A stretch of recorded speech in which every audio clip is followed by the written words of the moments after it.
వచ్చినన్నే కొనుగోళ్లు. కొవ్వు ఎస్ఎన్ఎఫ్ శాతం సాకుతో అడ్డగోలుగా కోత. లీటర్కు సగటున 10 రూపాయల నుంచి 25 రూపాయల వరకు నష్టపోతున్న రైతులు.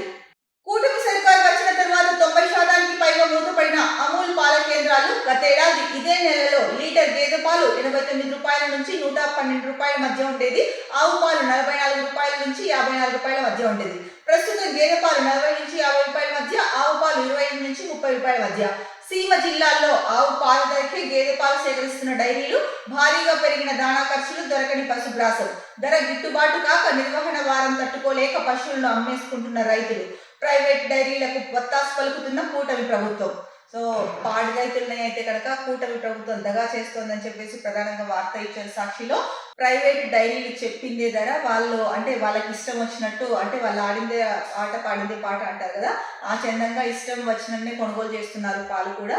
ఏదన్నా అంటే కనుక దాంట్లో కొవ్వు ఎస్ఎన్ఎఫ్ శాతం సాకుతో అడ్డగోలుగా కోతలు అయితే కనుక పెడుతున్నారని చెప్పేసి ప్రధానంగా ఇచ్చారు. ఇక లీటర్కి సగటున 10 రూపాయల నుంచి 25 రూపాయలు నష్టపోతున్నారు రైతులు అని చెప్పేసి చెప్తున్నారు. అంటే కూటమి ప్రభుత్వం వచ్చిన తర్వాత దాదాపు 90% పైగా అమూల్ పాల కేంద్రాలు అయితే కనుక మూతపడ్డాయి అని చెప్తున్నారు. ఇక గతేడాది ఇదే నెలలో చూసుకుంటే కనుక లీటరు గేదె పాలు 89 రూపాయల నుంచి 112 రూపాయలు, ఆవు పాలు 44 రూపాయల నుంచి 54 రూపాయలు ఉండేది. ఇప్పుడు ప్రస్తుతం చూసుకుంటే కనుక గేదె పాలు 40 రూపాయల నుంచి 50 రూపాయలకే పరిమితం అయింది. ఇక ఆవు పాలు అయితే కనుక 25 రూపాయల నుంచి 30 రూపాయలే కలుపుతున్నాయి అని చెప్పేసి ధర పలుకుతోందని చెప్పి ఇచ్చారు.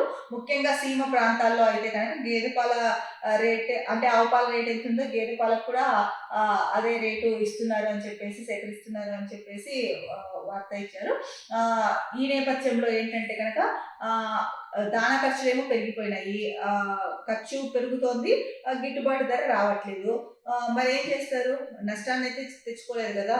ఏదో అంటే పంటలు సరిగా పండక, సకాలంలో చేతికి అందక, ఒకవైపు ఆ ప్రాబ్లమ్స్ ఉన్నాయి.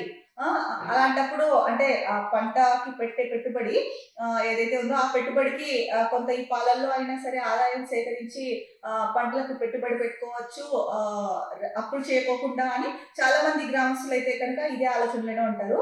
ముఖ్యంగా ఎందుకంటే ఇది గ్రామీణ ప్రాంతంలో ఉండే వాళ్ళకి బాగా తెలుసు. యువతకి అవ్వచ్చు, లేకపోతే విద్యార్థులు అవ్వచ్చు, ఎవరైనా అవ్వచ్చు, వాళ్ళకి బాగా తెలిసే విషయం.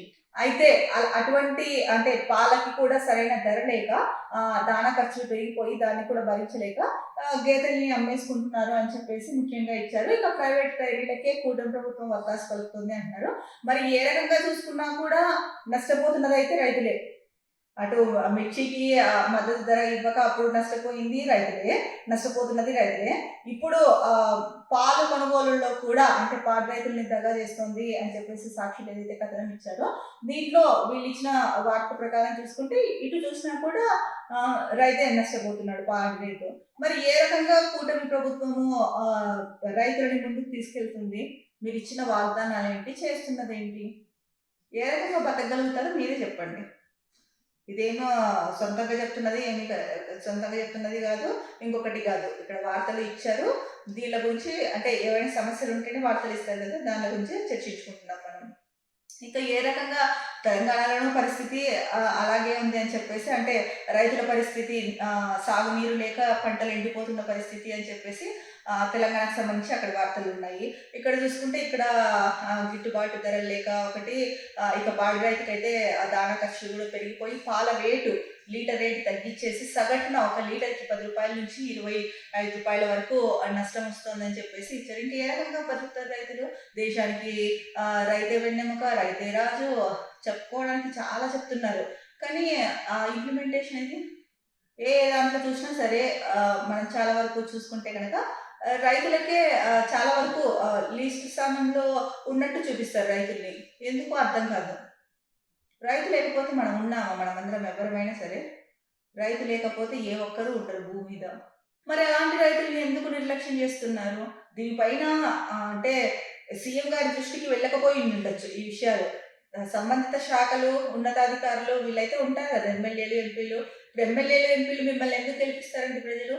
మీరు ఆ నియోజకవర్గంలో ఉన్న సమస్యలు ఏమున్నాయో తీర్చడం కోసమే కదా. మరి మీరందరూ ఏం చేస్తున్నారు? ఇప్పుడు సీఎం గారు బిజీ అంటే రాష్ట్రానికి పెట్టుబడులు తీసుకురావడంలో అవ్వచ్చు, ఇంకొక దాంట్లో ఇంకో దాంట్లో బిజీగా ఉంటారు. అన్ని సీఎం మీ దగ్గరుండి చూసుకోవాలంటే చూసుకోలేరు కదా! మరి మీరంతా ఏం చేస్తున్నారు ఇవన్నీ పట్టించుకోకుండా? ఇవన్నీ చూసుకోవాల్సిన బాధ్యత ఉంది గదా! ఇట్లా చేసుకుంటూ వెళ్తే గనక ఇంకా మీరు అన్నట్టే బానే ఉంటారు. ఎందుకంటే గనక ఎమ్మెల్యేలు మీరు ఎమ్మెల్యేలుగా, ఎంపీలుగా కొనసాగుతారు. బానే ఉంటారు. అంతా జరిగిపోతా ఉంటుంది. నష్టపోయేదెవరు? ఫైనల్‌గా రైతులే కదా! రైతుల గురించి ఏమాత్రం కన్సర్న్ లేదా మీకు? కన్సర్న్ ఉంటే మరి ఇలాంటి వార్తలెందుకొస్తాయి?